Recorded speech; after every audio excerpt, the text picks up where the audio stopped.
Donc, ce soir, c'est le premier enseignement donc, de cette session 95-96. Et donc, en cette occasion, Karim Bautier vous souhaite à tous la bienvenue, donc à tous KJDB.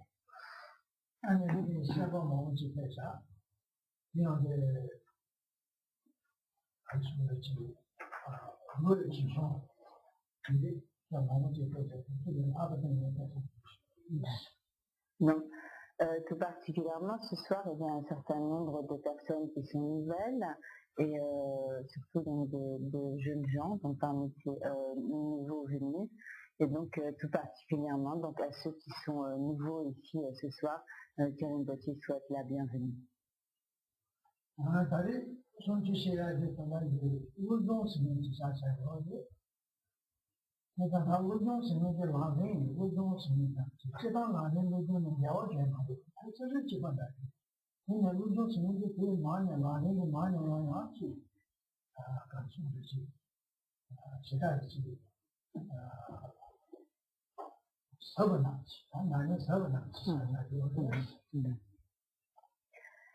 Donc, le programme des enseignements qui débute ce soir donc, concerne donc l'étude de ce qui est appelé donc une forme d'entraînement de l'esprit, donc en tibétain ce qui s'appelle l'Ojong, donc l'eau qui est l'esprit et Jong qui est exercé, entraîné. Et donc il n'y a bien sûr aucune contradiction entre est-ce que vous m'entendez bien Il n'y a bien sûr aucune contradiction entre les enseignements traditionnels, disons du lamrim, de la voie progressive, et donc ces enseignements d'entraînement de l'esprit. Donc ils ne sont absolument pas contradictoires, mais donc les enseignements concernant ces formes d'entraînement de l'esprit ont certaines particularités, et en particulier, donc ils sont des enseignements particulièrement profonds en ce qui concerne donc l'application pratique.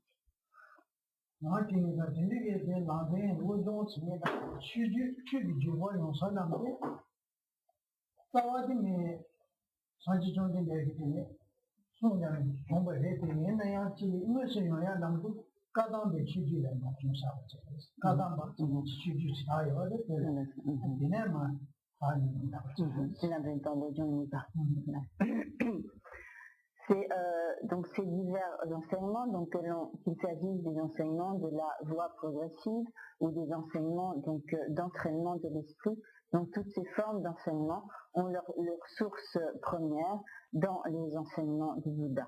Mais donc leur source plus directe se trouve donc dans les enseignements des maîtres de la lignée de la tradition Kadampa. Donc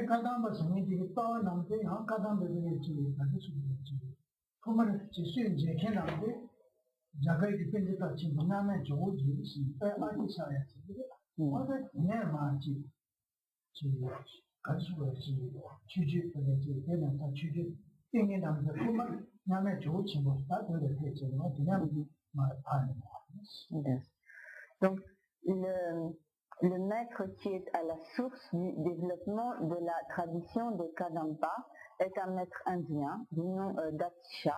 Et donc ce maître indien s'est rendu au Tibet et donc il a enseigné donc le bouddhisme au Tibet, et à partir de ce maître éminent, donc la tradition Kadampa s'est développée au Tibet.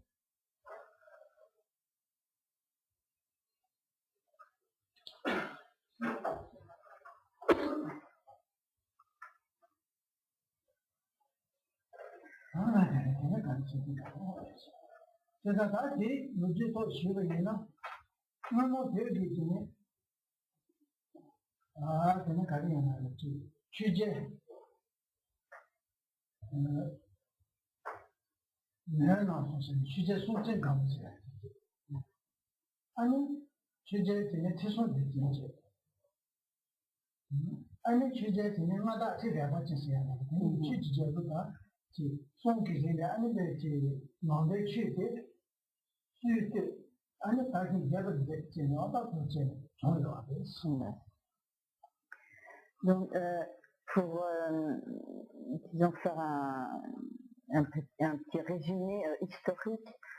Donc, il y a eu au Tibet 3 rois que l'on appelle donc des rois du Dharma, parce que ce furent donc dans l'histoire des rois qui ont œuvré de façon extrêmement vaste et intense au développement donc, du Dharma.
J'ai pas la mémoire des noms propres, alors.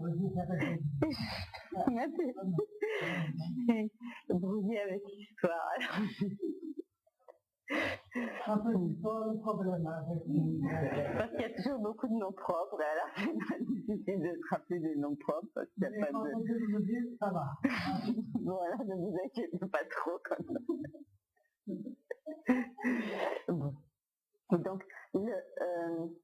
le tout premier roi, à propos duquel on parle, donc, le tout premier roi qui a eu un lien donc, avec le Dharma, donc avec le bouddhisme au Tibet, est un roi du nom de... Donc j'ai déjà oublié le nom, c'est terrible.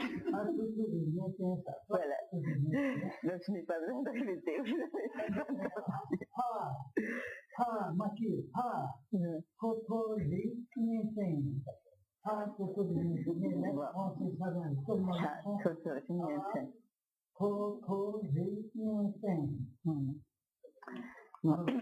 Et donc, un peu comme en signe de présage, donc depuis le sommet du palais de ce roi, un volume des écritures bouddhistes apparut et donc tomba dans le palais. Et donc, on dit que ceci est comme le premier signe de l'introduction du bouddhisme au Tibet, une sorte de présage donc, de l'introduction du bouddhisme.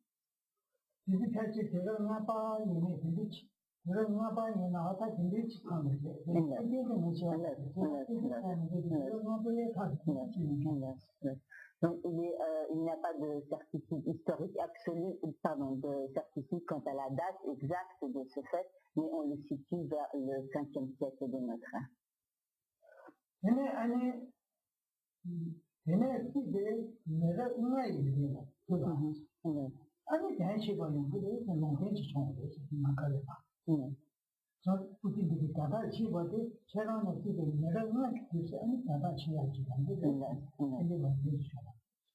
Mais donc, personne à ce moment-là n'était capable de lire ni de comprendre le contenu de ce texte, mais il y avait donc toutefois une prophétie disant que au bout des qu'après 5 générations, donc à l'expiration des 5 générations suivantes, le texte de ces enseignements, donc la signification de ce texte serait éclaircie.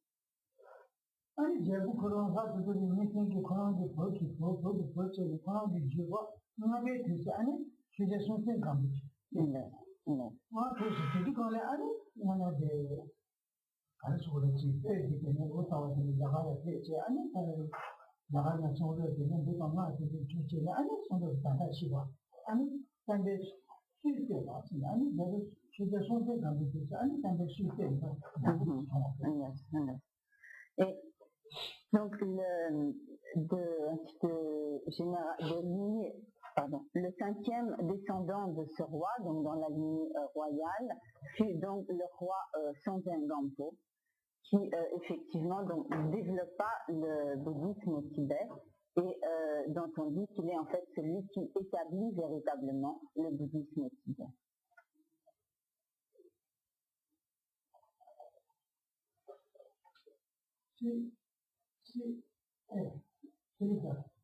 La radio recherche, cette appropriation, c'est pas facile, c'est derrière les trois chefs.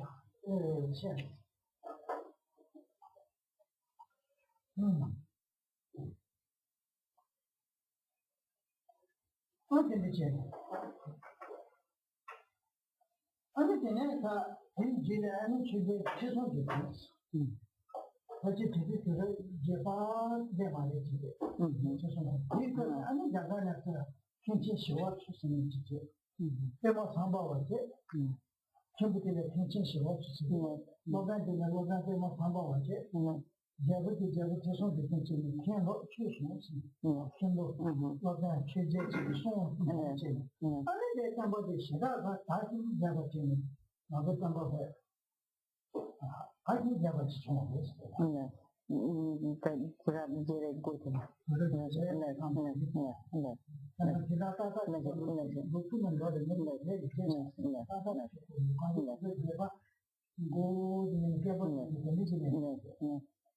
donc, vers le 8e siècle, apparut donc le roi Chuson Detsen, et il y eut à ce moment-là également donc le Shiwalha, voilà. Et donc, le grand maître indien Shiwatso, donc Shantarakshita, vint au Tibet, ainsi que donc Padmasambhava, le grand maître Padmasambhava. Et donc, ceci est situé à peu près vers le 8e siècle. Et c'est cette époque donc, où le dharma, le bouddhisme donc, se répandit au Tibet, et dit donc l'époque où se trouvaient réunis quand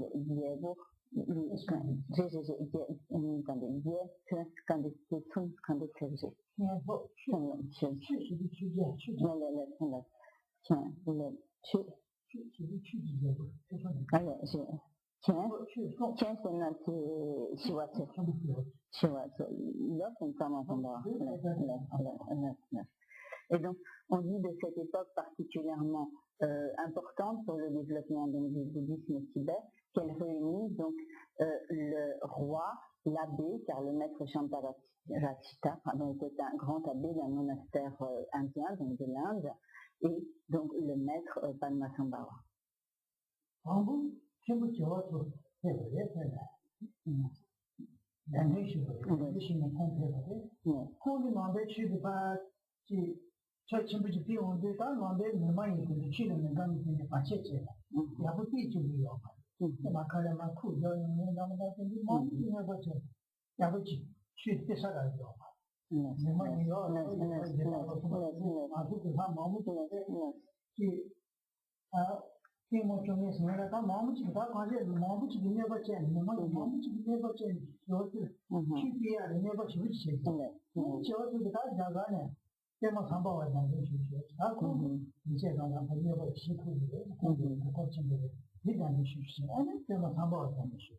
Comme Shiva, quand le Shiva se dit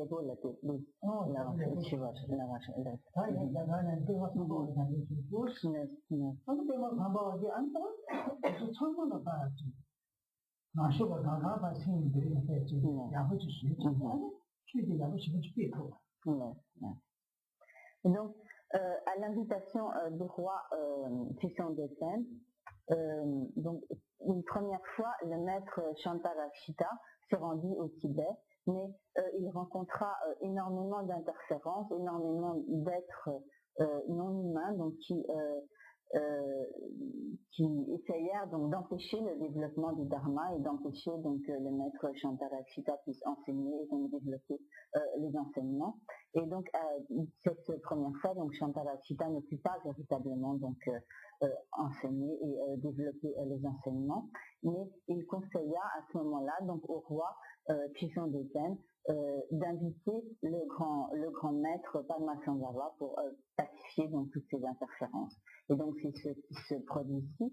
Donc le roi donc invita donc le grand maître indien Padmasambhava qui donc se rendit au Tibet et qui maîtrisa donc tous les obstacles et qui pacifia donc tous les êtres qui empêchaient donc le développement du bouddhisme au Tibet, et il les empêcha ainsi donc de venir et terminer donc le développement du bouddhisme.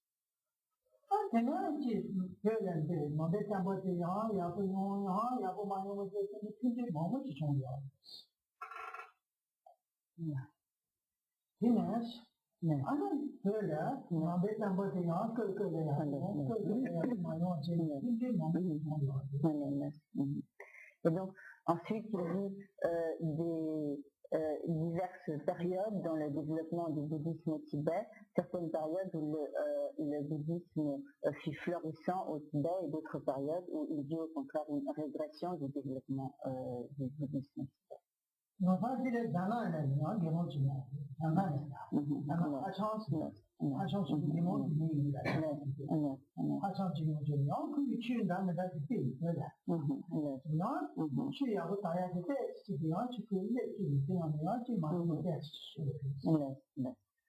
Et il y a un moment un moine qui vint de Chine, un moine bouddhiste qui vint de Chine, ce moine qui s'appelait Hachang, et donc ce moine en arrivant au Tibet prêcha ou enseigna un certain nombre de vues qui en fait semèrent la confusion et installèrent une certaine instabilité dans le développement du bouddhisme. Et il composa notamment de nombreux textes.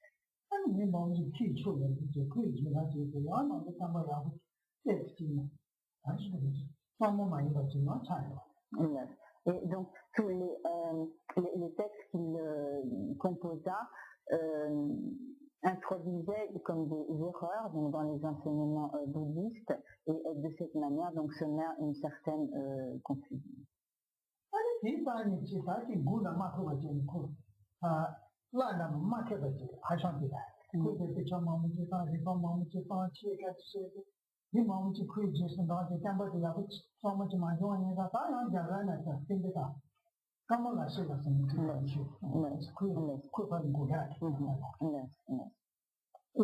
Donc ce maître ainsi donc ayant composé de nombreux textes et en répandant un certain nombre d'analyses, de raisonnements faussés, donc viciés, avait une certaine notoriété et donc avait réuni un certain nombre de disciples.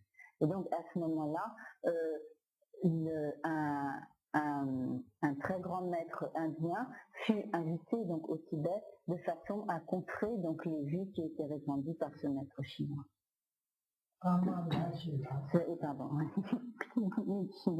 Et donc ce maître indien s'appelait donc Kamalashila.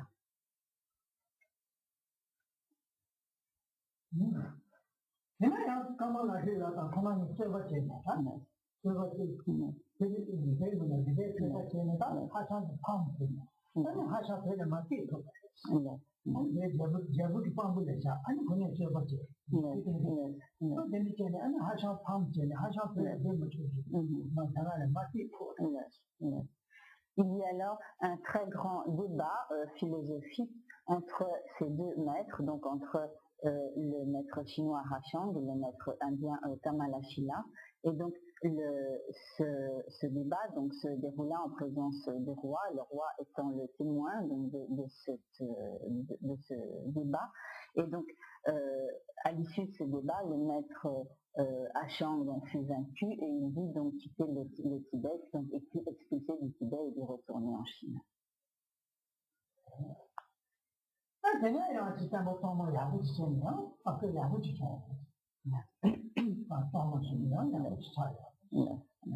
Et à l'issue donc de ces événements, le bouddhisme au Tibet se développa donc à nouveau de façon florissante, et donc un bouddhisme qui était correct et non vicié par toutes sortes de vues confuses.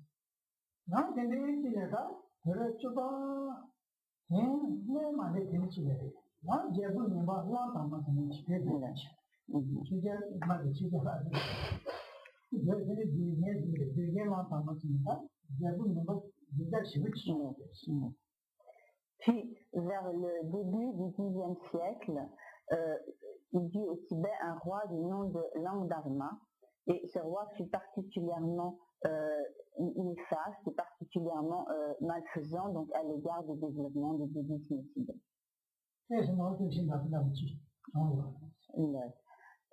On pourrait donc comparer les actions de ce roi à l'égard du bouddhisme au Tibet à celles de Mao Tse-tung.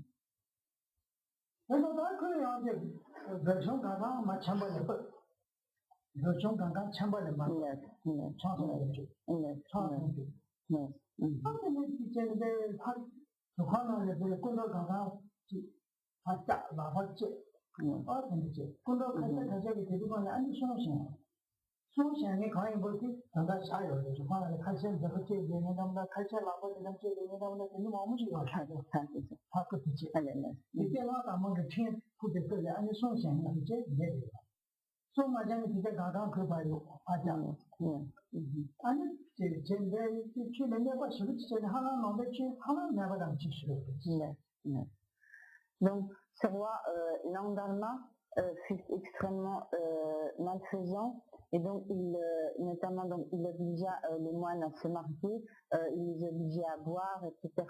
Il fit détruire de très nombreuses statues, et il mutila lui-même donc de très nombreuses statues, etc. Et donc vers la fin donc, du règne de ce roi Langdharma, le bouddhisme avait presque disparu du Tibet.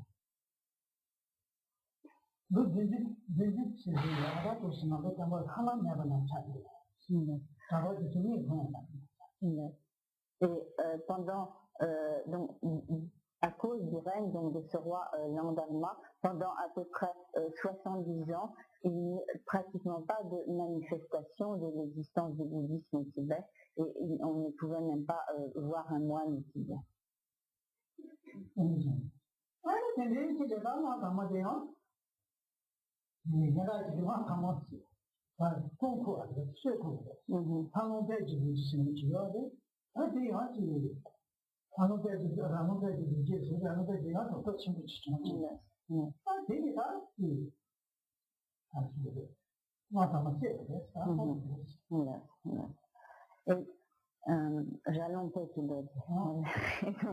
Un grand, il dit alors un grand Mahasiddha qui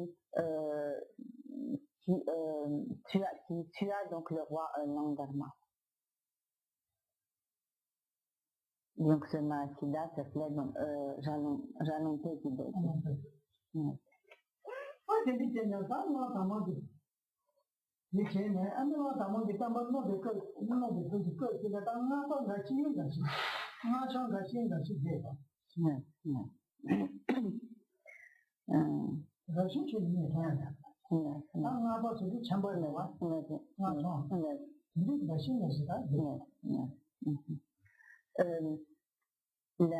Et donc, sous le règne de ce roi Langdharma, donc il n'y avait plus de moines, et au Tibet, il y avait seulement donc quelques, ce qu'on appelle donc des napas, donc qui sont comme des sortes de yogis, mais laïcs, donc ils ne sont pas moines.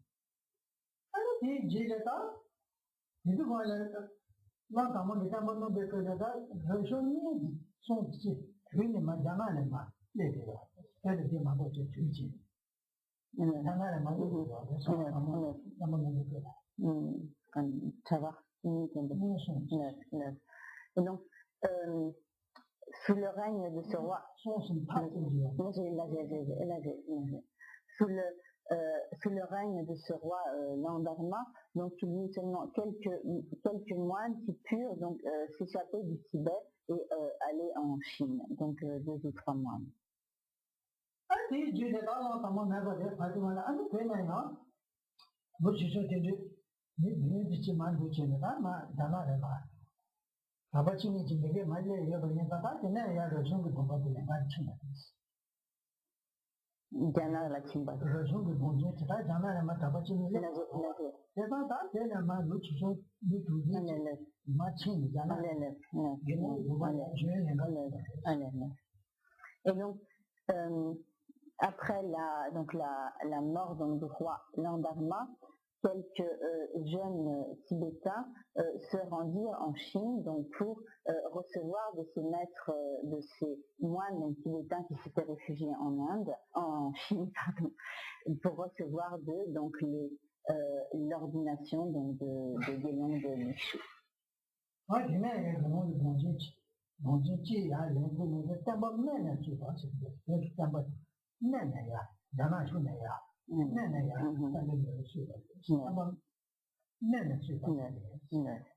donc, à ce moment-là, le bouddhisme fut restauré au Tibet, donc à partir de la Chine.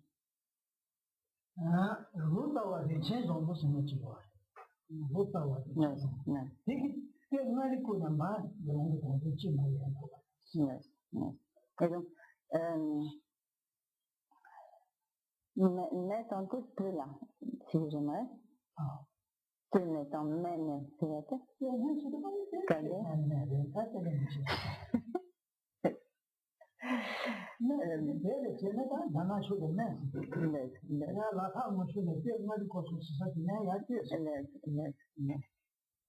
Donc, littéralement, donc en tibétain, lorsqu'on parle donc, géographiquement de la Chine, on parle du bas, et lorsqu'on parle de l'Inde, on parle du haut.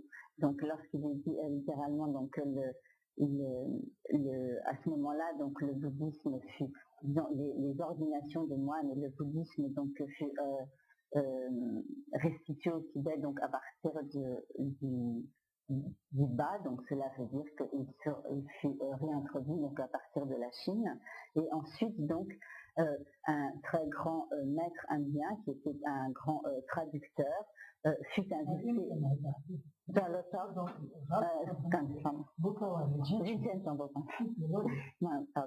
il dit au Tibet, donc ce n'était pas un indien, il dit au Tibet donc un très grand traducteur du nom de Rinchen Sampo. On dit que ça, c'est normal, on dit que c'est ça, ça veut dire que c'est naturel. Somebody bought it, never told it, that's somebody never was to. So, there's somebody say, c'est dans mes routes, c'est pas assez, mais il dit ça, c'est non pas, quand ça, quand il dit, tout le monde, mais, quand il dit, avec tout le monde, c'est, Rinchen Sampo, c'est déjà un ayant, c'est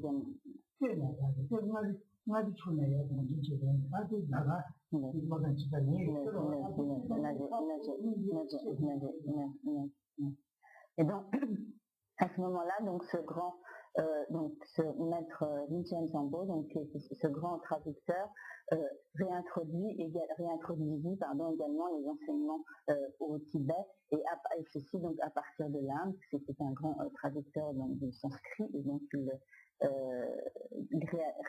réintroduit donc les enseignements au Tibet à partir donc des sources indiennes, et à partir de ce moment-là, donc le bouddhisme connaît un nouveau développement au Tibet et un grand développement donc de la sangha, donc de la communauté monastique.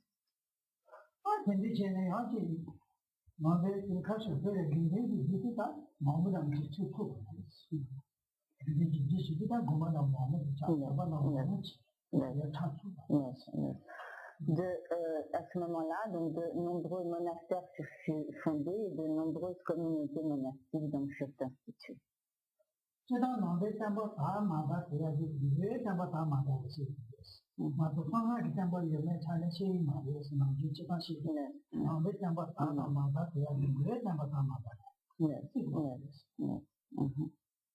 Donc, de manière générale, lorsque l'on parle, lorsque on distingue les lieux ou les périodes où le bouddhisme s'est ou non développé, on fait cette distinction en fonction du fait que les enseignements du Vinaya, donc ça s'appelle Diwa, il y a tous les enseignements qui traitent de l'éthique, de la discipline morale, etc. Donc c'est en fonction du fait que ces enseignements aient ou non été développés dans ces lieux ou à ces époques que l'on considère donc que le développement du bouddhisme est ou non été présent.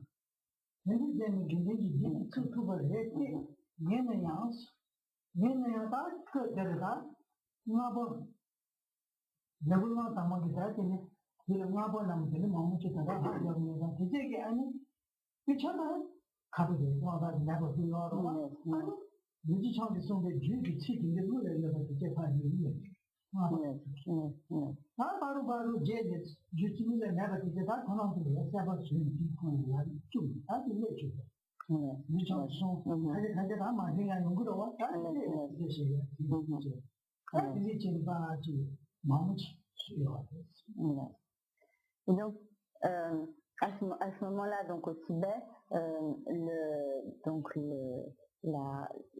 les communautés monastiques donc, se développèrent à nouveau. Donc, toutefois, il y avait à ce moment-là donc peu de textes disponibles au Tibet, puisque donc le roi Langdharma avait tout détruit. Et donc les yogis qui ont survécu au méfait donc, de ce roi Langdharma écrivirent à ce moment-là donc tout ce dont ils se souvenaient, donc tous les textes dont ils se souvenaient pour les avoir donc appris par cœur, mais à ce moment-là donc dans la restitution de ce qu'ils écrivent, donc de ce qu'ils savaient par cœur, donc plus précisément, donc tous ces yogis retranscrivent tous les enseignements du tantra dont ils se souvenaient, mais dans la retranscription, dans la mesure où ils écrivaient donc tout de mémoire, à ce moment-là, donc un certain nombre d'erreurs se glissèrent donc dans toutes ces retranscriptions des enseignements du tantra.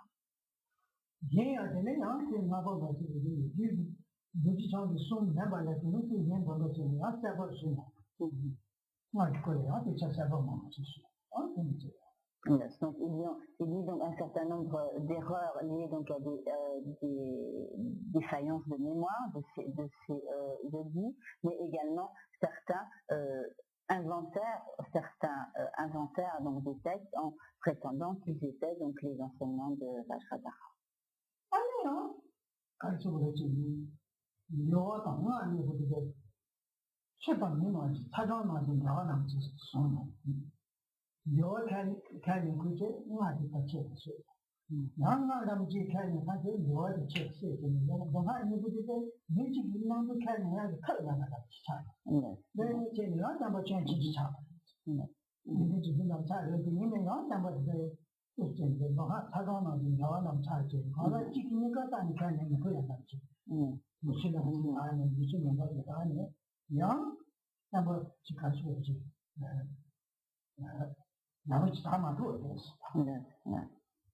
Et donc, du fait de toutes ces erreurs, de ces volontaires et involontaires donc, qui s'étaient glissés donc, dans la restitution des enseignements, il a paru un moment où la pratique du Vinaya, donc de tout ce qui appartenait donc à la discipline morale, à l'éthique, et la pratique des tantras apparaissaient donc comme des pratiques opposées, de telle sorte que à ce moment-là, certains professaient qu'il était impossible d'être à la fois un pratiquant des tantras et un pratiquant du Vinaya.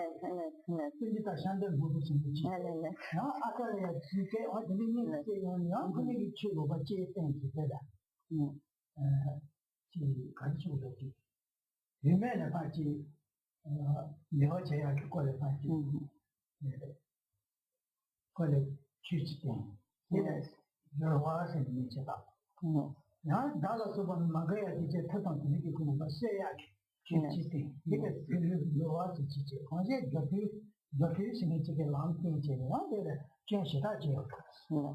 Mais dans la cour, là, des choses qui ne vont pas. Vous parlez de maman de Ensuite, il y a deux maîtres indiens qui vinrent au Tibet et qui firent énormément de mal. Donc, à ce moment-là, l'un d'eux, qu'on appelle donc, qui est appelé donc Acharya qui signifie littéralement maître, lorsqu'il vint au Tibet, donc prêcha une doctrine selon laquelle il poussait les gens à avoir des relations sexuelles, à avoir le plus de jouissance sexuelle possible, etc. Et il appelait donc sa méthode la méthode de la transformation. Et un autre maître du nom de donc on appelle, qui est appelé en tibétain Shamda Ngompo, donc peut-être Shamda c'est donc la jupe que portent les moines, et Ngompo c'est bleu, donc j'ai l'impression sans doute ce maître porte aussi une jupe, donc une jupe bleue, pour qu'on l'appelle donc de ce nom. Donc ce maître Shamda Ngompo enseigna toutes sortes de moyens pour éliminer ses ennemis par la magie, par les poisons, etc. Et donc ces deux maîtres répandirent donc leur doctrine au Tibet et furent extrêmement nuisibles.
Et donc à ce moment-là, il n'y avait plus au Tibet donc comme un seul royaume, mais donc le pays s'était trouvé éclaté en plusieurs royaumes.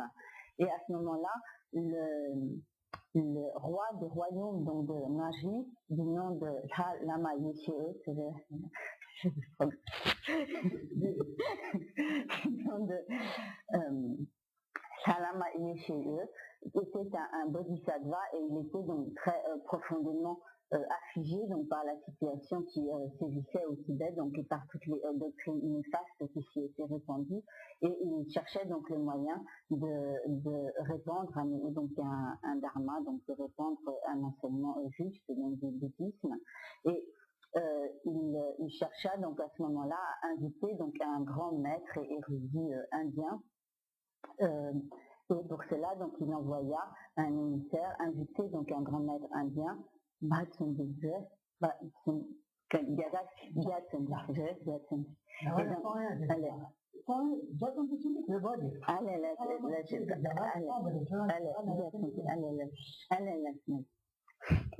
et donc, pardon, il envoya donc un émissaire, c'est cet émissaire donc qui s'appelait Yatsendi, et il lui confia donc beaucoup d'or, en lui disant donc d'aller en Inde pour chercher donc un très grand érudit et un grand maître qu'il pourrait donc inviter au Tibet pour répandre à nouveau donc des enseignements du Dharma, du bouddhisme, qui soient des enseignements justes. Et donc il envoya ainsi donc cet émissaire.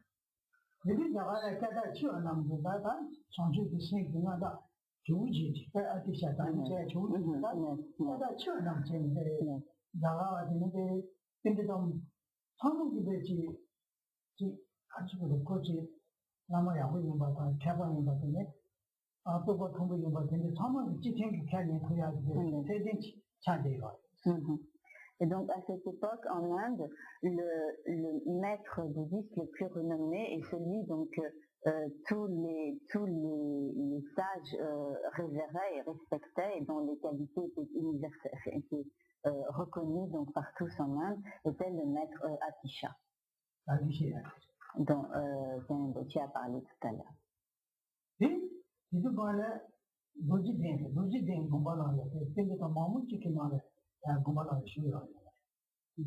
Et donc, Atisha, donc, ce maître Atisha vivait donc vraisemblablement à cette époque-là dans un monastère à Bodh Gaya. En compagnie donc, de très nombreux autres pandita, de nombreux héritiers. Et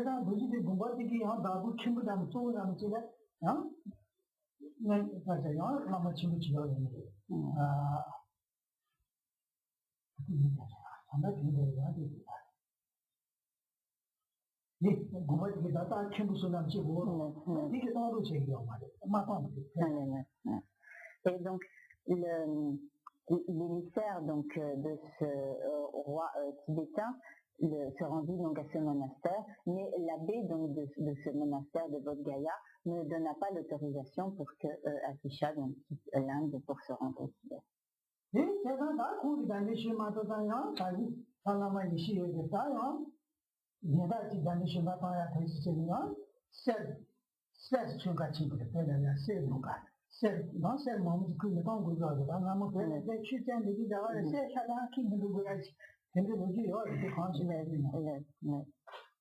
donc,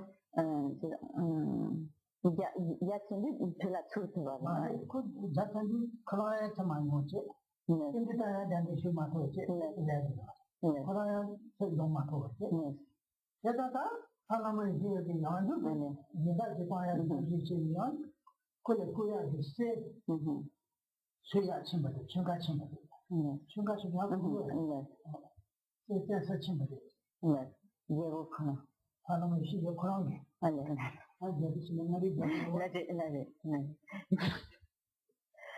Excusez-moi, mais dans ce genre de cas, c'est toujours un peu difficile de savoir qui fait quoi, qui a dit quoi à qui.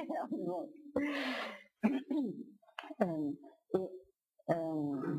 Donc l'émissaire du roi tibétain, donc Salama Yeshue, se trouvait donc ainsi ne pouvant pas donc faire venir Atisha au Tibet, et donc le roi Salama Yeshue envoya donc chercha à nouveau de l'or pour envoyer en Inde pour que donc son émissaire Gyatso puisse inviter un autre maître. Donc apparemment la tradition voulait à cette époque que l'on envoie beaucoup d'or en Inde du Tibet pour inviter donc en présent donc pour inviter les maîtres. Pourquoi je ne sais pas.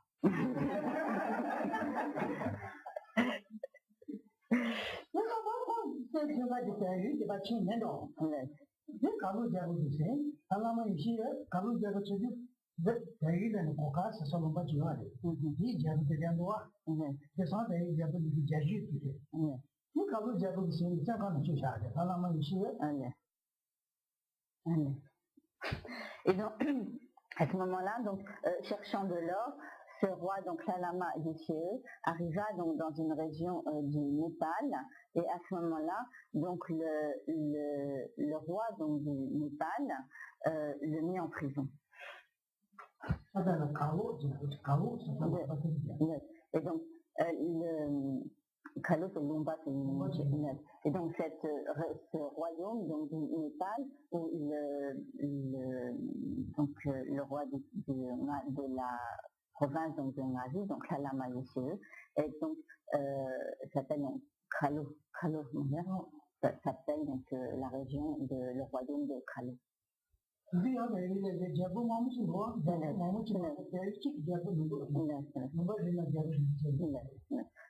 à cette époque également, donc le Népal n'était pas un seul royaume, mais était donc un ensemble de nombreux petits royaumes.